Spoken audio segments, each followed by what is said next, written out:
Bien, ¿alguna vez has estado endeudado? ¿Sí? Hasta ahora. Por ahí algunos todavía están ahí endeudados con unas cuantas letras, ¿no? Bien, yo creo que los hijos también, los menores de edad también están endeudados con sus padres.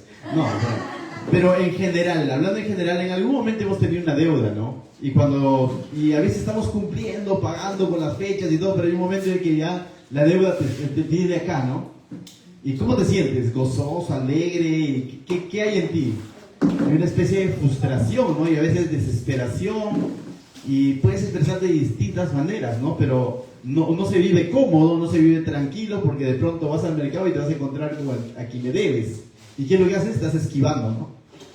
Sí se lo saben, ¿no es cierto? Entonces, pero en algún momento hemos estado endeudados. Pero todo ser humano en algún momento hemos estado endeudados y seguimos endeudados, creo yo, con el Señor. Todos en algún momento hemos tenido una deuda, pero sobre todo, mis hermanos, la deuda que hemos tenido con el Señor es tan grande que era impagable, que tú ni yo no lo podíamos pagar. Así es, tu vida no lo puedes pagar, pero solamente había uno que sí podía pagar, y ese es nuestro Señor Jesucristo, quien vino a la cruz y dio un grito de victoria. En griego dice tetelestai. ¿Qué significa tetelestai? Es consumado es. Y la palabra consumado es una expresión de victoria. Es una expresión que normalmente lo realizaba un gladiador cuando peleaba, ni siquiera no solamente un gladiador, sino cuando un hombre en el Coliseo romano peleaba por su vida. ¿Sabías que uno de los castigos dentro de las olas de persecución hacia los cristianos era de que lanzarlos al Coliseo romano a pelear con bestias o gladiadores profesionales? Y ellos tenían que pelear por su vida. La otra salida era negar a Cristo y reconocer al César como su Dios. Pero si ellos no querían hacer eso, tenían que pelear contra animales, contra bestias o contra gladiadores profesionales por su vida.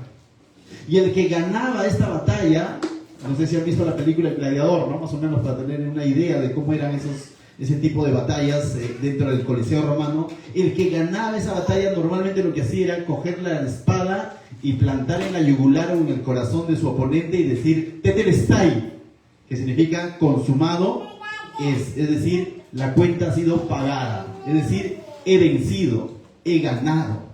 Y esa misma expresión, esa misma frase la hace el Señor Jesucristo cuando Él está en la cruz.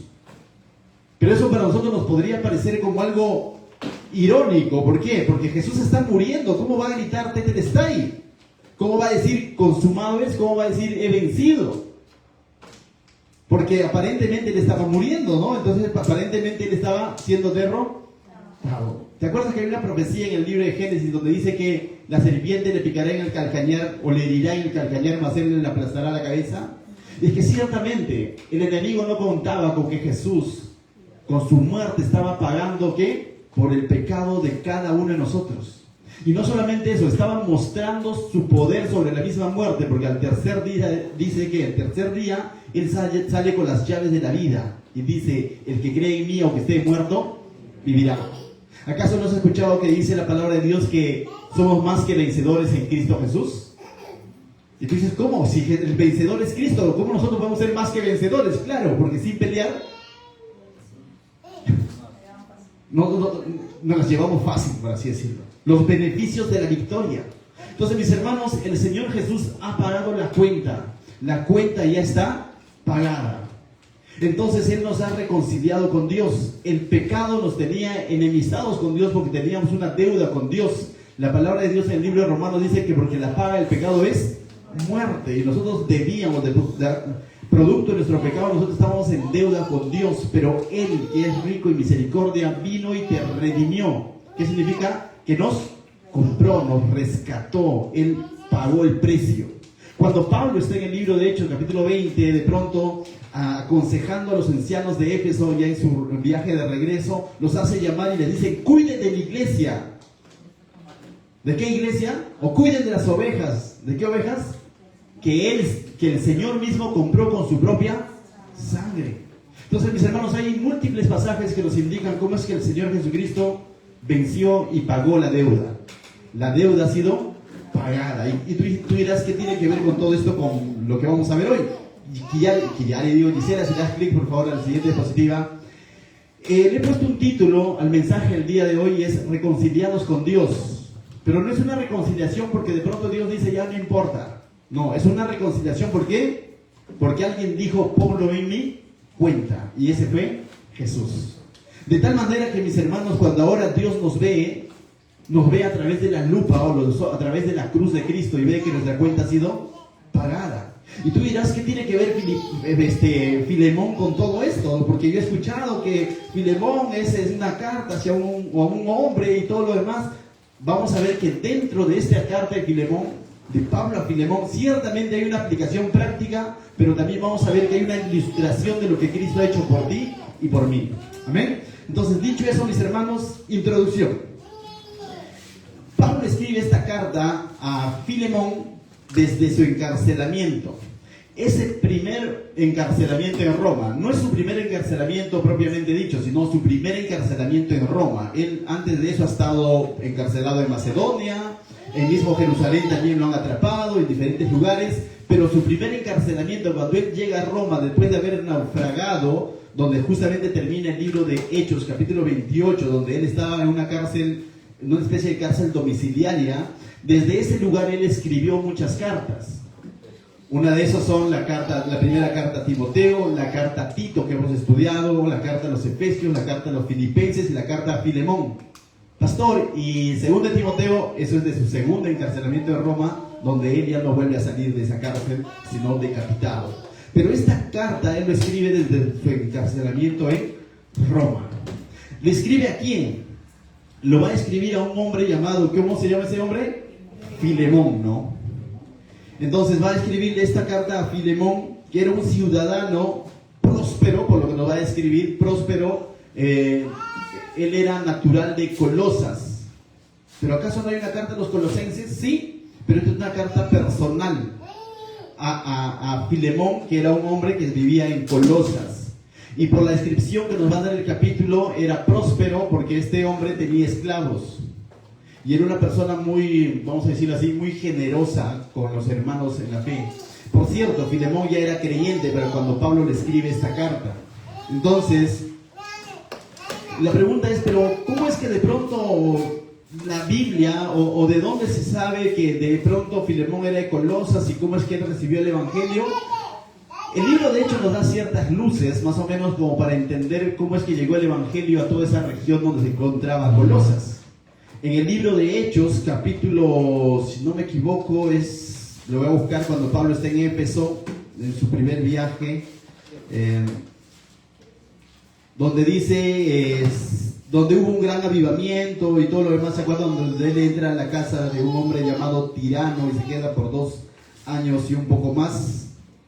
Eso está en Hechos, capítulo 16, si no me equivoco, 16. A ver, acá lo tengo, ya vamos a buscarlo. Es bueno ver el contexto antes de entrar directamente a la carta. Es capítulo 19, si no me equivoco. Sí, 19, verso 8, mira, ¿sí? Vamos a leerlo desde el verso 8 hasta en adelante, el capítulo 19. Si lo tienen ahí, no lo tengo, me parece que en la pantalla, no lo tengo en la pantalla, pero ustedes lo pueden leer en sus Biblias. Hechos capítulo 19, verso 8. Es cuando Pablo llega a Éfeso, ¿ya? Entonces mira lo que dice el verso 8. Dice, y entrando Pablo en la sinagoga, sabemos que una sinagoga era un lugar donde se reunían los judíos, ¿no? Que se encontraban en estas regiones que no eran necesariamente, sino que eran colonias romanas. Y en ese lugar, dice, había una sinagoga, es decir, había judíos. Entonces Pablo entra a una sinagoga. Verso 8 dice, dice, con denuedo por espacio de 3 meses, discutiendo y persuadiendo acerca del reino de Dios. Pero enfureciéndose algunos y no creyendo, maldiciendo el camino, y camino lo ves con C mayúscula, es decir, maldiciendo el cristianismo que Pablo estaba predicando, maldiciendo el camino delante de la multitud, se apartó, dice Pablo, de ellos y se separó de los discípulos, discutiendo cada día en la escuela de un llamado Tirano. Entonces sale de la sinagoga y se va a la casa o a la escuela de un hombre llamado Tirano. Ahí tienes un nombre más para tu hijo, si es que llegases a tener, ¿no? Dice, así continuó por un espacio de 2 años, de manera que todos los que habitaban, ¿dónde dice?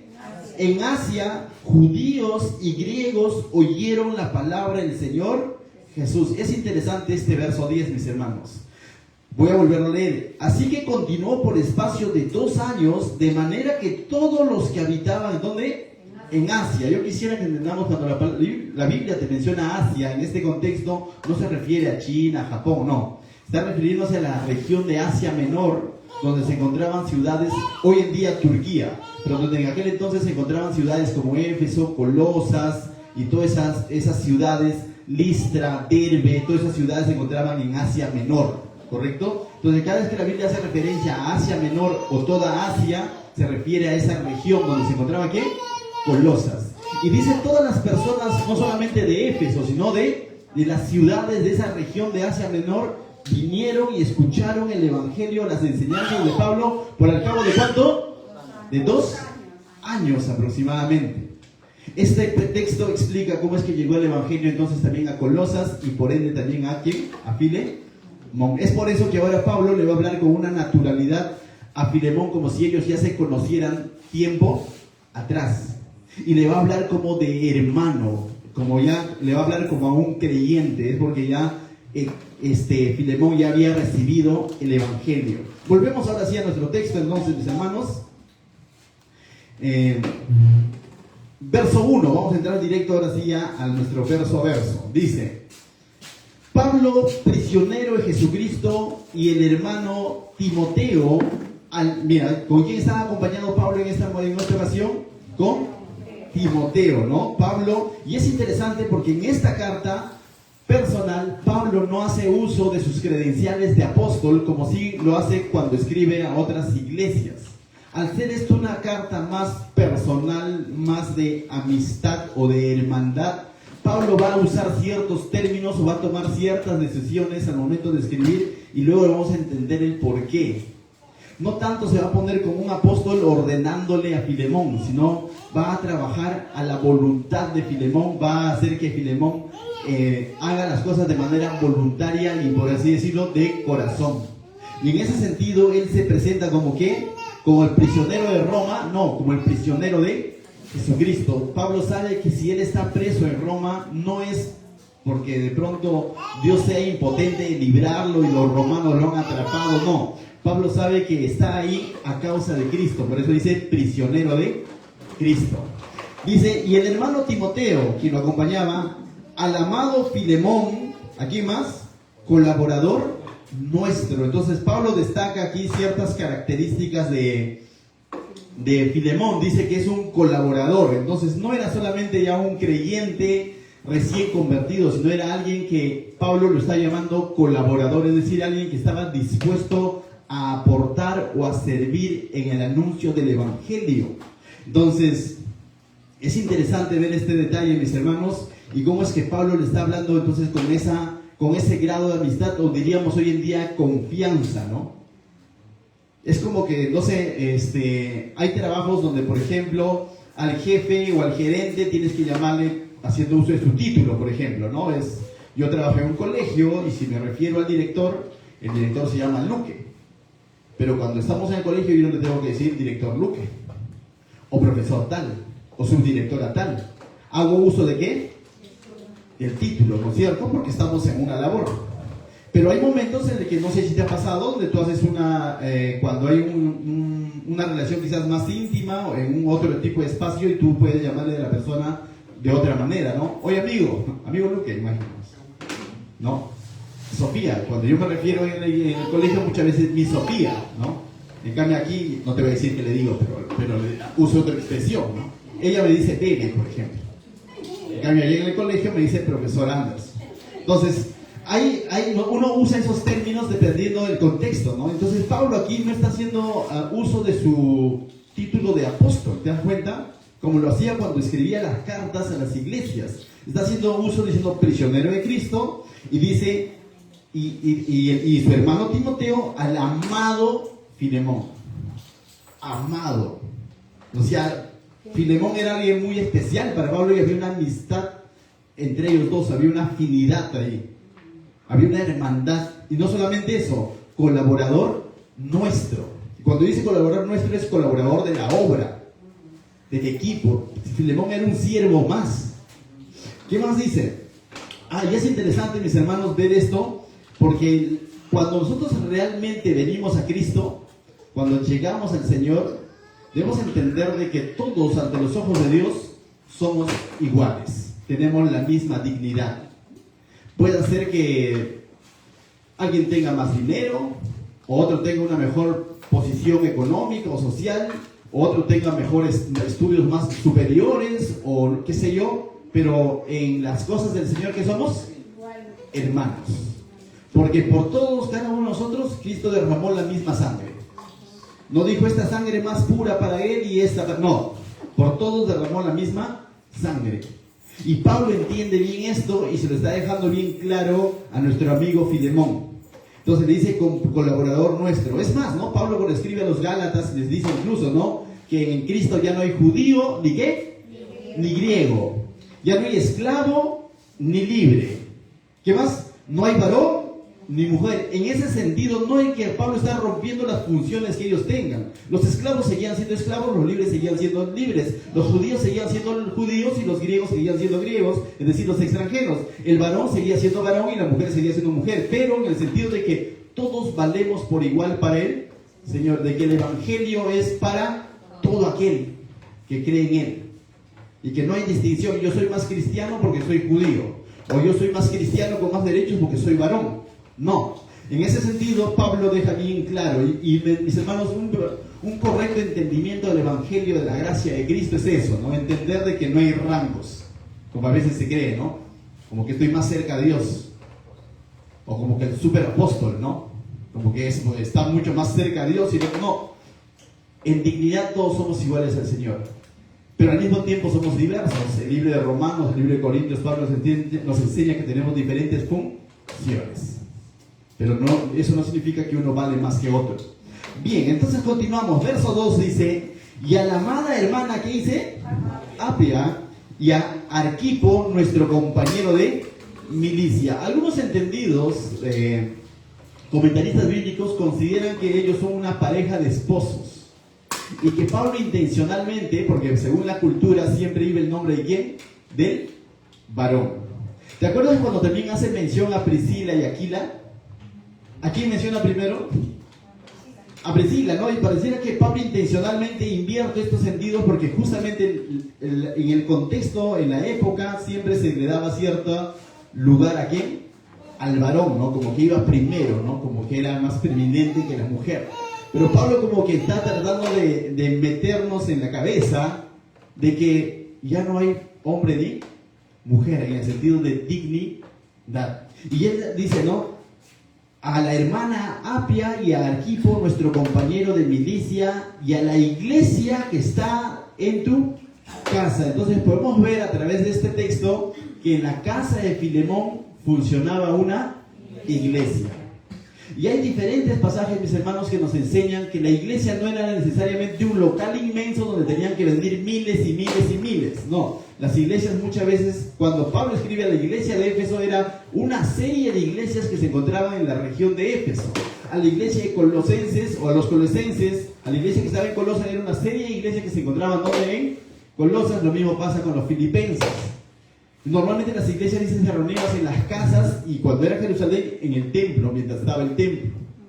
Luego, a través de la historia de la iglesia, de pronto se ha determinado un local y hoy en día se ha llegado a tal extremo donde el énfasis es construir un gran edificio y eso es éxito de la iglesia.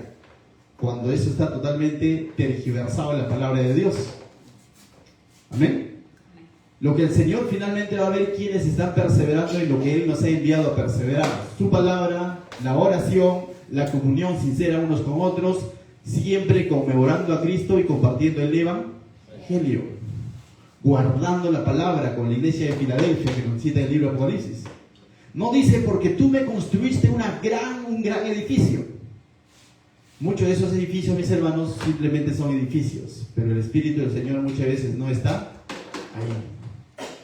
Él no necesariamente habite un lugar lujoso. El Señor dice está donde están uno o dos o más reunidos en su nombre. Mira cuán hermoso es, dice, cuando los hermanos se reúnen juntos en armonía. ahí hay bendición. Y es algo que debemos que tenerlo claro. Entonces, mis hermanos, en la casa de Filemón funcionaba una iglesia, ¿no? Dice, entonces Pablo está haciendo llegar su saludo a todo ese grupo de personas, a Filemón, a Apia, a Arquipo y a la iglesia en general que funcionaba en esa casa. Y les voy a dar el saludo típico: gracia y paz a vosotros, de Dios nuestro Padre y del Señor Jesucristo. Este es un saludo típico que usaba Pablo, donde básicamente les está recordando que la gracia viene del Señor y la paz también viene de parte de ¿quién? Del Señor. Que cuando somos salvos por su gracia, justamente somos reconciliados con el Señor. Ahora estamos en paz con Dios, el famoso Shalom. La paz del Señor esté contigo. Amén. Verso 4. Después de haber hecho ese saludo, dice: doy gracias a mi Dios, haciendo siempre, dice, memoria de ti en mis oraciones.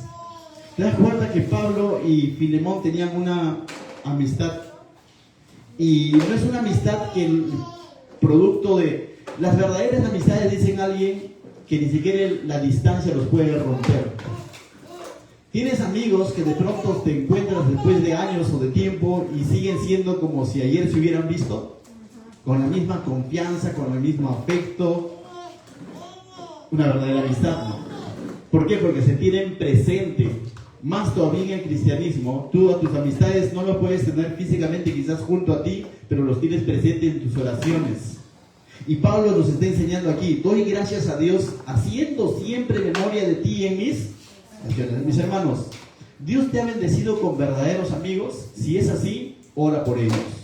Una manera de mantenerlos presentes es orando por ellos.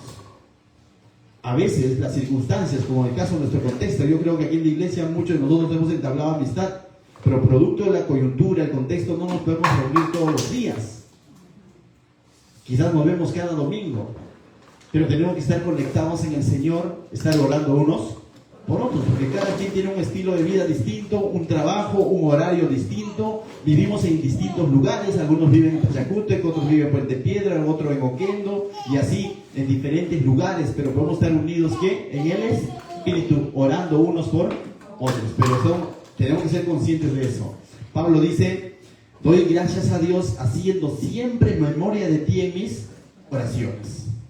Verso 5. Porque oigo del amor y de la fe que tienes hacia el Señor Jesús y para con todos los santos. Nuevamente vemos aquí cómo es que Pablo está agradeciendo por el amor y la fe de Filemón, pero no solamente hacia Dios, que desde ya eso es lo primero, ¿no?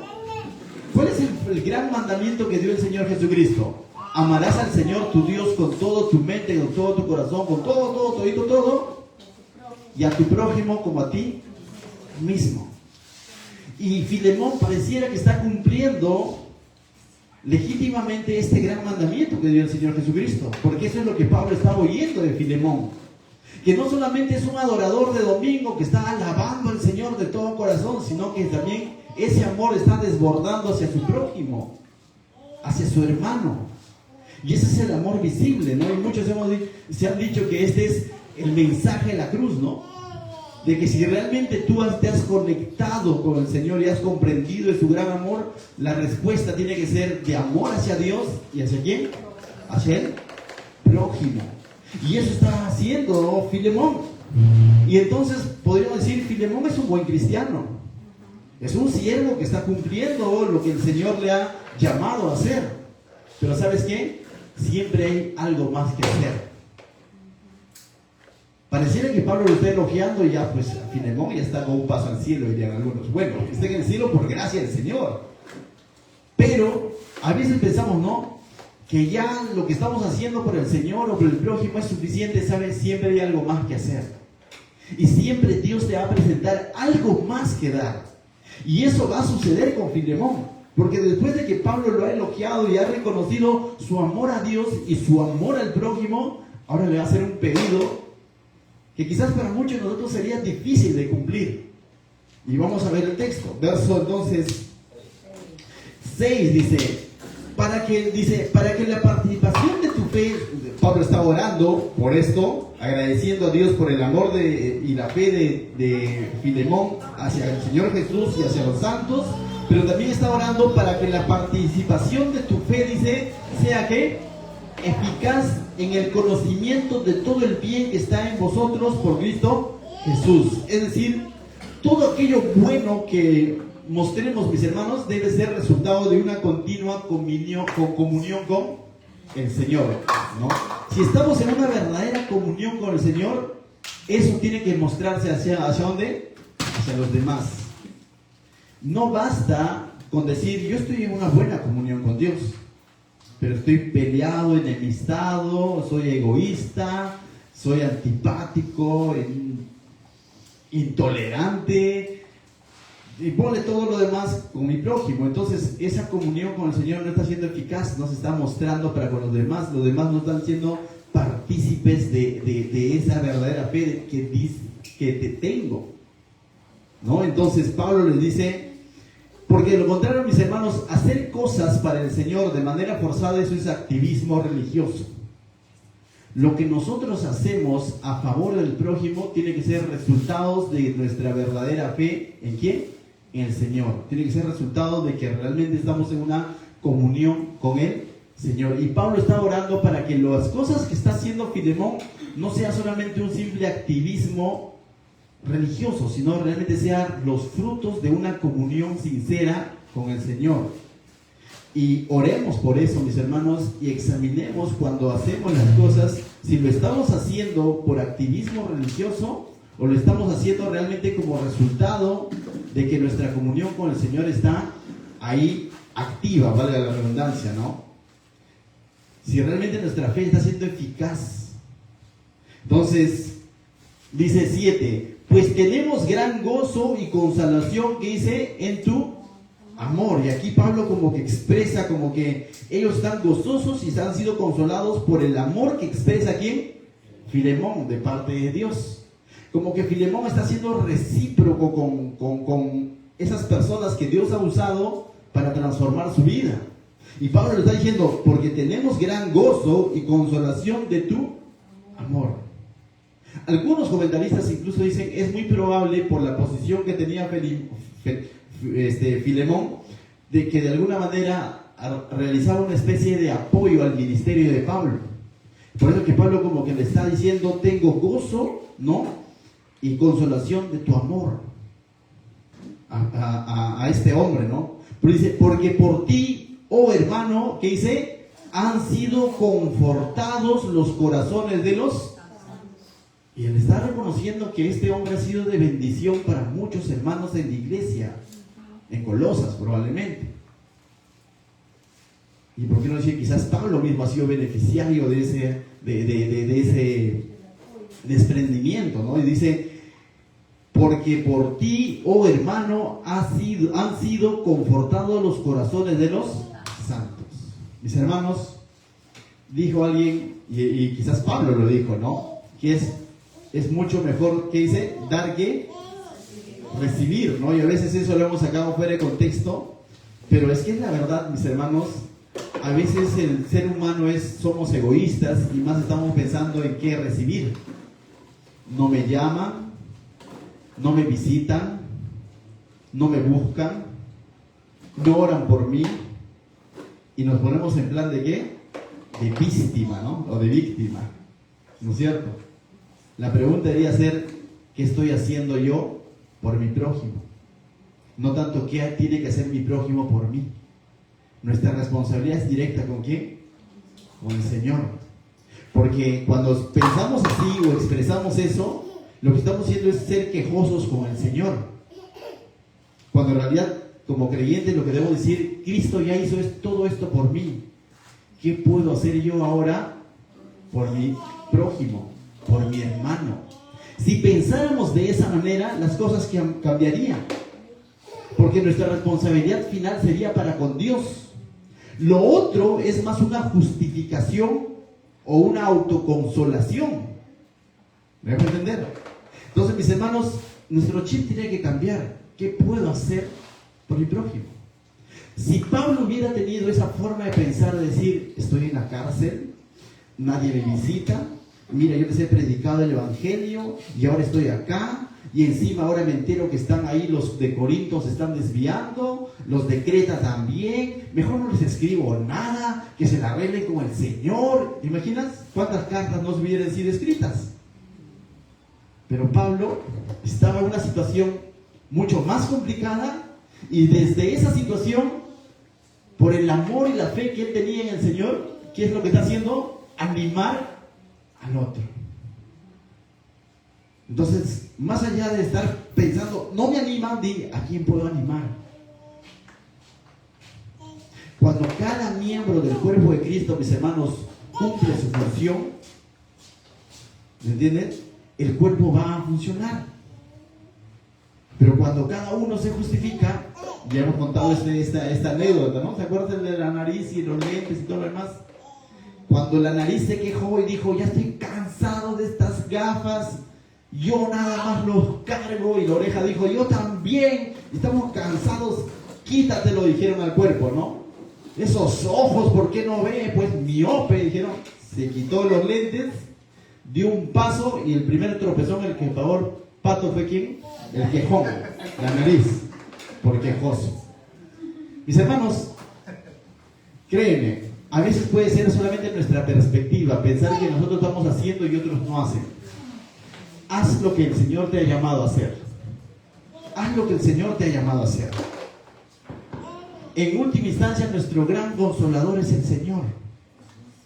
Los seres humanos somos imperfectos. Quizás alguien más está orando por ti y no te lo ha dicho. Y tú estás diciendo, nadie ora por mí. Yo me he enterado tiempo después, meses después, años después, que había personas orando por mí, cuando me había alejado de las cosas del Señor. Ahora mismo, como siervo, como iglesia, como pastor, yo me entero de hermanas que están orando por mí. Y hermanos que quizás hasta el momento yo ni los conozco. Hermanos o amigos que me conocen, cristianos, lógico, que me conocen, y en sus grupos de oración piden oración por mi persona, por nuestra iglesia, por nuestro ministerio, por mi matrimonio, y esas personas ni me conocen. Pero ahí cuando me entero de eso digo, ¿cómo es que a veces uno es ingrato con Dios diciendo como que, Señor, ¿te has olvidado de mí? No, el Señor está usando sus siervos y tú ni de cuenta te has dado. El corazón no tiene por qué estar diciéndole al hígado, mira que yo estoy latiendo. No, simplemente el corazón late. Y el hígado hace su trabajo y el riñón también. Amén. Entonces, mis hermanos, como que he desviado un poco el tema, pero vemos aquí cómo es que de pronto Pablo está orando por su hermano y le está reconociendo, ¿no?, que él ha sido de mucha bendición incluso para muchos en la iglesia. Ahora vayamos al verso 8, porque hasta ahí como que podríamos decir, bueno, Filemón, la carta ha sido básicamente de agradecimiento y de elogios, por lo tanto, por fin encontramos una carta check, donde no se le demanda nada. ¿Alguna vez te gustaría que le digan eso? Como que todo felicitaciones y que no se te demande nada. Aquí no, ¿no? O sea, como que todo sea felicitación y no te demanden nada. No, amiga, que venga el premio del Señor de una vez. Pero no, Pablo ahora, después de haber hecho todo eso, mira lo que le va a decir a Filemón. Dice, por lo cual, aunque tengo mucha libertad en Cristo para mandarte lo que conviene, o sea, Pablo le dice, esto te lo podría mandar, es decir, te lo podría ordenar. Como, vamos a decirlo así, como apóstol, como padre espiritual, como fundador de la iglesia, o como siervo que a través de quien llegó el evangelio a toda esa región, Pablo podría haberle mandado, y es más, Filemón es un colaborador, es un siervo. Entonces Pablo le podría haber dicho, oye, dice el apóstol Pablo que tú que eres diácono en tal lugar, hagas esto. Puede haber sido una orden. Pero Pablo dice, por lo cual, aunque tengo mucha libertad en Cristo para mandarte lo que conviene, más bien, ¿qué dice? Que ruego por amor. No vimos que Pablo no se presentó como apóstol, sino como ¿quién? Como hermano. Y como hermano le está diciendo, Filemón, te ruego, te pido, te encarezco, ¿Qué es lo que le va a pedir? Dice, siendo como soy. Pablo, ¿qué dice? Ya anciano. Y ahora además, ¿qué dice? Prisionero. Pablo, no le digas todo eso porque el otro va a decir, ya está preso. ¿En qué momento va a venir a decirme algo? Pero Pablo le estaba abriendo todo su corazón. Le está diciendo, aunque puedo mandarte, pero te estoy rogando, te ruego por amor, siendo yo como soy, Pablo ya anciano y ahora además prisionero de Jesucristo. Te ruego por mi hijo, ¿qué dice? Onésimo. Ah, mira, pastor, aquí Pablo tuvo hijos. No, está hablando en el sentido espiritual, ¿no? Dice, te ruego por mi hijo Onésimo, a quien engendré, ¿qué dice? Que tuvo hijos en la prisión. Está hablando en el sentido espiritual. Recuerda que Pablo en Roma, Hechos capítulo 28, estaba predicando en ese pretorio, en esa cárcel domiciliaria, le estaba predicando, y uno de esos convertidos, ¿quién fue? Onésimo. Y ahora Pablo está diciéndole, ese es mi hijo espiritual. Entonces te ruego por este Onésimo, ¿no? A quien engendré en mis prisiones. Onésimo ha recibido a Cristo en ese lugar. Dice, el cual en otro tiempo, ¿qué dice? Te fue inútil. Filemón conoce a Onésimo, y este Onésimo ha sido ¿qué? Inútil para con Filemón. No ha sido de provecho, y más adelante vamos a ver incluso que le ha afectado. No solamente ha sido inútil, sino le ha agraviado. Dice, te ruego, el cual en otro tiempo te fue inútil, pero ahora, dice, a ti y a mí nos es útil. Y Pablo está hablando, en su vieja vida ciertamente este Onésimo ha sido inútil, te ha afectado, te ha agraviado, pero ahora ya es el hermano Onésimo. Ahora es nuestro hermano en Cristo. Pero ahora en Cristo es que dice útil. Cambió, ahí hubo una transformación en Onésimo, que ha recibido el Evangelio en una de esas visitas que hizo a Pablo en la prisión. El cual, dice, el cual vuelvo a enviarte, tú pues recíbele como a mí mismo. Entonces, ¿qué es lo que va a suceder? Pablo va a enviar a Onésimo, que ha sido inútil para con Filemón, y le está diciendo, ese Onésimo, hasta acá quizás si no lo hemos leído toda la carta, podríamos decir, bueno, le ha sido inútil. Vamos a ver que le había agraviado. Entonces, y que había sido su esclavo. Y que había salido de ese lugar. Había huido, dicen algunos. Entonces ahora Pablo lo va a volver a enviar a Onésimo diciendo, y le va a decir a Filemón a través de esta carta, recíbele como a mí mismo. Pablo se está identificando como el hermano ¿qué? Onésimo. Vas de mi parte, te van a recibir como a mí mismo. Yo me imagino que la lucha que habrá habido en Onésimo, ¿no? Pero Pablo, tú no sabes lo que yo le he hecho a Filemón. Tú no sabes en lo que le he agraviado, ¿no? ¿Qué daño yo le he hecho? Y es más, para el contexto, estaba permitido dar muerte al esclavo muchas veces cuando ellos de pronto faltaban a su labor, vamos a decirlo así. Y entonces, ya me imagino Filemón con la carta, Onésimo con la carta, yendo donde quién, donde Filemón y tocando a la puerta, ¿no? Yo de lejitos toco y hago, por si acaso, ¿no? Y le hago esto. Y le hago esto. Pero mira, verso 13. Yo quisiera retenerle conmigo, es decir, yo quisiera que se quede conmigo, dice, para que en lugar tuyo me sirviese en mis prisiones por el Evangelio. Y le dice, él podría reemplazarte. No es que Filemón literalmente iba y servía a Pablo, pero pareciera que Filemón de alguna manera ayudaba de alguna manera a Pablo en prisión. Y le está diciendo, pero si Onésimo se queda conmigo, ¿sabes qué? Ya no necesitaría incluso tu ayuda. Y yo quisiera que se quede conmigo. Pero recuerda, Pablo no quiere imponerle esto a Filemón. Quiere que esto nazca de Filemón. Que Filemón sea el que toma la decisión. Pablo no quiere mandarle y como que Filemón está obligado a hacerlo. No es por obligación, sino que sea un acto voluntario de parte de Filemón. Verso 13. Yo quisiera retenerle conmigo para que en lugar tuyo me sirviese en mis prisiones por el Evangelio. Verso 14. Pero nada quise hacer sin tu consentimiento, para que tu favor no fuese como de necesidad. Bueno, pues ¿qué voy a hacer? Lo tengo que hacer. Sino que dice voluntario.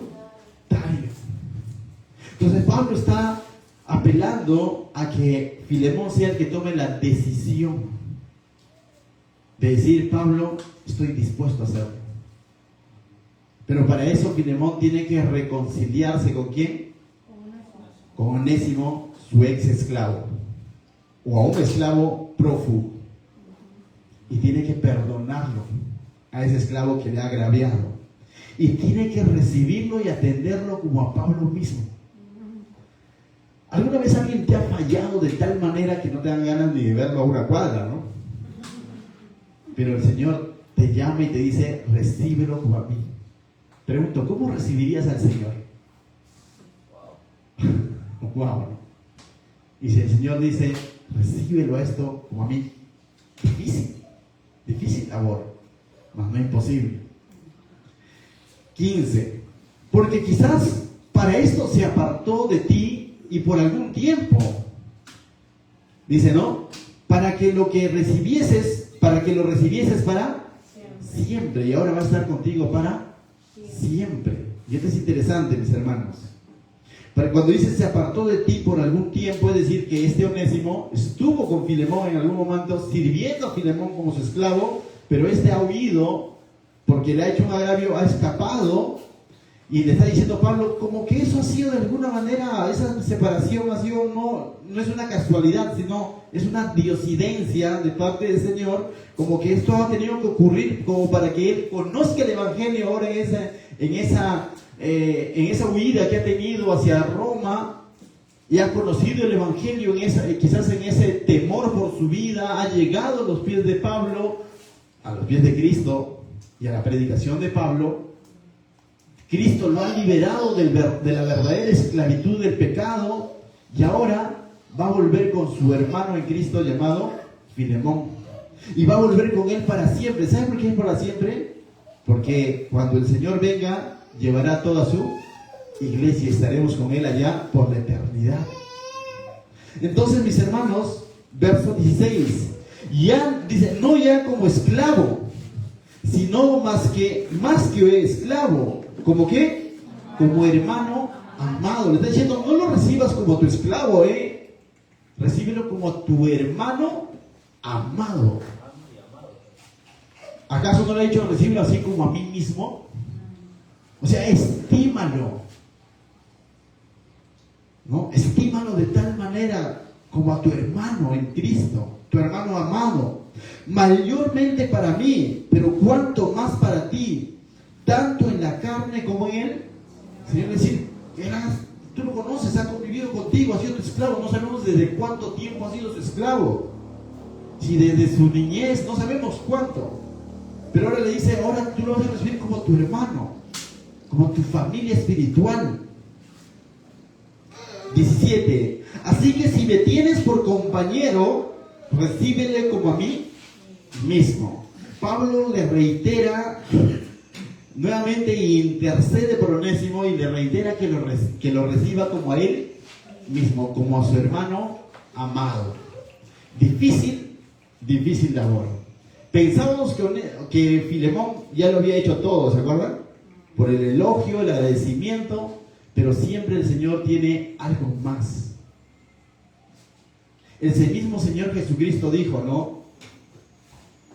Que el que ama da su vida por su amigo. Y ahora Filemón va a tener que aprender a estimar a este hombre, que incluso quizás él lo veía como su enemigo, o como alguien que le agravió. Primero, que Filemón va a tener que perdonar. Segundo, que va a tener que reconciliarse con él. Y segundo, que va a tener que aceptar la nueva identidad que tiene Onésimo, ya no esclavo, sino hermano en Cristo. 18. Y si en algo te dañó, y aquí está el detalle, yo quisiera que prestes mucha atención al 17 y al 18. Primero el 17 dice, así que si me tienes por compañero, ¿qué dice? recíbele como a mí mismo. Lo que le está diciendo es, si me estimas, si realmente me amas en Cristo, le está diciendo Pablo, recíbelo y ámalo también a Él. Y en segundo lugar le dice, y si en algo te dañó o te debe, ¿qué dice? Ponlo a mi cuenta.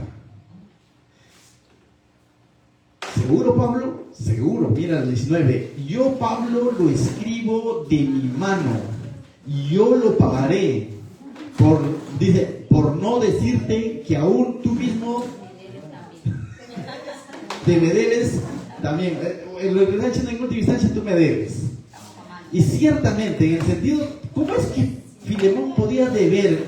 Esta es una forma de decir de que Filemón ha sido bendecido más aún a través del ministerio de Pablo, porque Filemón, con todo el dinero que él tenía, no iba a poder comprar salvación. Y no es que Pablo se la regaló, pero a través de Pablo, él conoció a Cristo. Y entonces, en ese sentido, le está diciendo, oye, yo he sido mucho más bendecido por el Señor a través de mi ministerio, a través de mi persona, qué sé yo. Y entonces, ponlo a mi cuenta. ¿Alguna vez alguien te ha bendecido de tal manera y ahora te pide que le hagas un favor? ¿Le cobrarías? No, bueno. O sea, si alguien te ha bendecido de tal manera que tú lo valoras y eres consciente y dices, gracias a esa persona que me habló del Señor, me aconsejó, me trajo a los caminos del Señor cuando yo estaba perdido, cuando yo no podía y todo lo demás. Y ahora esa persona te pide un favorcito. Hazme un favor, te dice. ¿Le vas a cobrar? Así te digo, ponla a mi cuenta, que dices, no te preocupes, voy a poner a tu cuenta. Con todo lo que has hecho para mí, a veces decimos, ¿no? ¿Cómo que voy a poner a tu cuenta? Pero Pablo está dispuesto a pagar. Y dice, ponlo a mi cuenta. Verso 20. Sí, hermano, dice, sí, hermano, tenga yo algún provecho de ti en el Señor, conforta mi corazón en el Señor. Es decir, si quieres serme de provecho o de bendecir de alguna manera, hazlo de esta manera. Conforta mi corazón haciendo esto. ¿Recibiendo a quién? A Onésimo, el esclavo que en algún momento había desobedecido a Filemón. Verso 21. Te he escrito confiando en tu obediencia, sabiendo que harás aún más de lo que te digo, dice. Y Pablo, mira, conoce a Filemón, ¿no? Y dice, yo sé, Filemón, que vas a hacer incluso más de lo que te estoy diciendo. No lo vas a recibir como a mí mismo, lo vas a recibir quizás como si el mismo el Señor Jesucristo te lo pidiera. ¿Me vas a entender? Y eso es bíblico, mis hermanos. En el libro de Mateo 25:40, el Señor Jesucristo dice lo siguiente, ¿no? Dice que, y respondiendo el rey les dirá, de cierto os digo que en cuanto lo hiciste a uno de estos de mis hermanos más pequeños, a mí me lo hiciste. Y muchos dirán, Señor, pero ¿en qué momento yo hice contigo eso? Cuando le diste de beber a este pequeñito, me lo hiciste a mí. ¿No es cierto?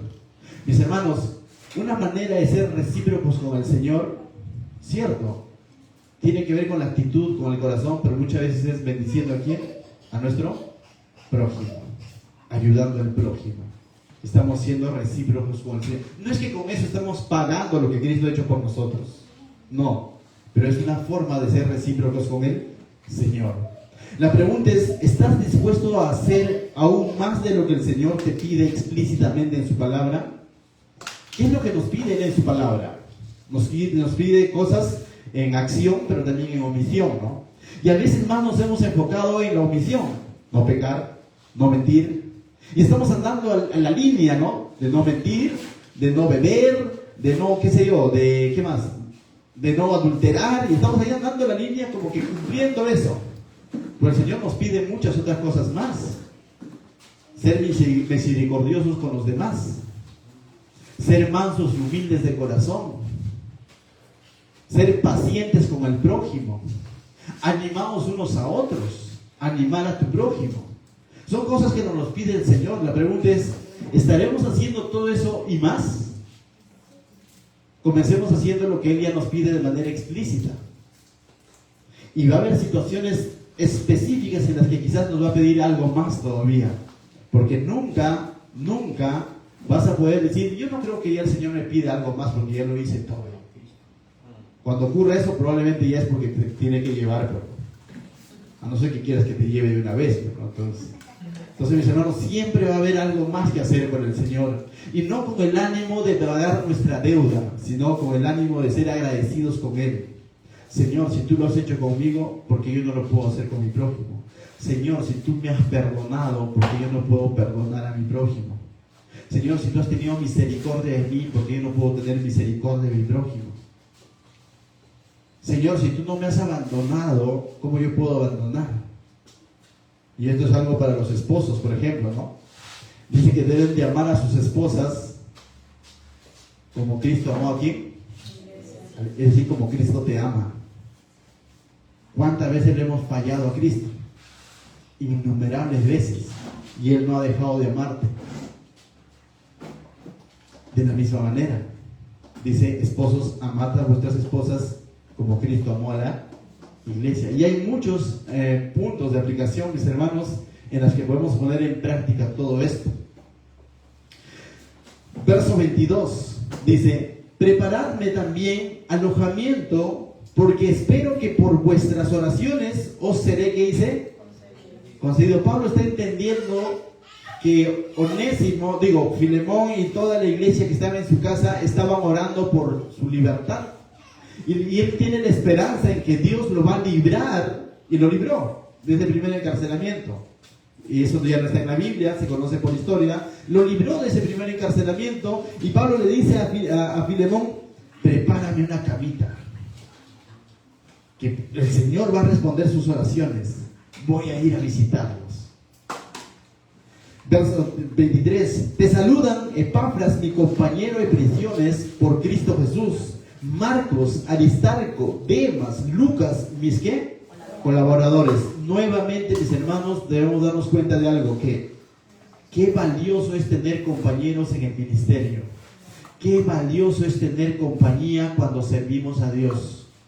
La obra de Dios no es de un hombre, de un gran pastor, de un gran predicador, de un gran evangelista. No, la obra de Dios es de pequeños siervos sirviendo a un gran Dios, y todos sirviendo en comunión, en coinonía. Esa es la obra, esa es la iglesia. El éxito de una iglesia ni siquiera se debe a lo que hacen los hombres. Dicen, ese es un gran hombre de Dios. Falso.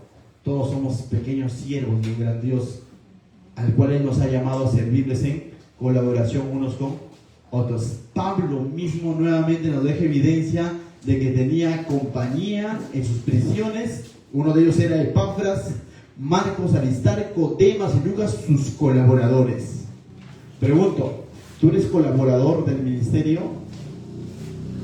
¿Tienes compañeros en la iglesia? Si la respuesta es sí, afianza ese compañerismo. Si la respuesta es no, hazte de compañeros en las cosas del Señor. No podemos caminar solos por este mundo pensando que somos autosuficientes. Nos debemos unos a otros. Termina con la despedida formal, ¿no? La gracia de nuestro Señor Jesucristo sea con vuestro espíritu. ¿Qué dice? Amén. Finalmente termina recordándoles que la gracia viene de parte de ¿quién? Del Señor Jesucristo. Mis hermanos, algo puntual. Ciertamente esta carta nos enseña quizás a que seas como Pablo, intercediendo por algún hermano en Cristo. Quizás a que seas como Onésimo, a que tengas la valentía a dar cara si has afectado a alguien y vayas diciendo, mira, el Señor ya me ha perdonado. No hay un Pablo que te está mandando, pero es el Señor que te dice, anda, ve y ponte a cuentas con a quien tú agraviaste. Dile que ahora ya eres tu hermano. O quizás seas un Filemón, que estás haciendo las cosas bien, estás sirviendo al Señor, estás siendo colaborador con el Señor, con la obra del Señor, pero el Señor siempre te va a poder algo más: perdonar a tu prójimo y recibirlo como el Señor, amarlo de tal manera como si el mismo Señor lo amara. Pero eso es una aplicación práctica. Pero también, mis hermanos, no podemos dejar pasar este libro de lo siguiente. Aquí hay una ilustración clara de lo que Cristo ha hecho por nosotros. Punto número 1. Vamos a ver 3 roles aquí en esta carta. Filemón es como, ilustra como si fuera Dios. No es que Filemón sea Dios, pero es como si fuera Dios. ¿Por qué? Donde él ha sido ofendido por alguien más y ese alguien más está en deuda con él. Y el Señor, nuestro Dios, ha sido ofendido por la humanidad completa y la humanidad está en deuda ¿con quién? Con Dios.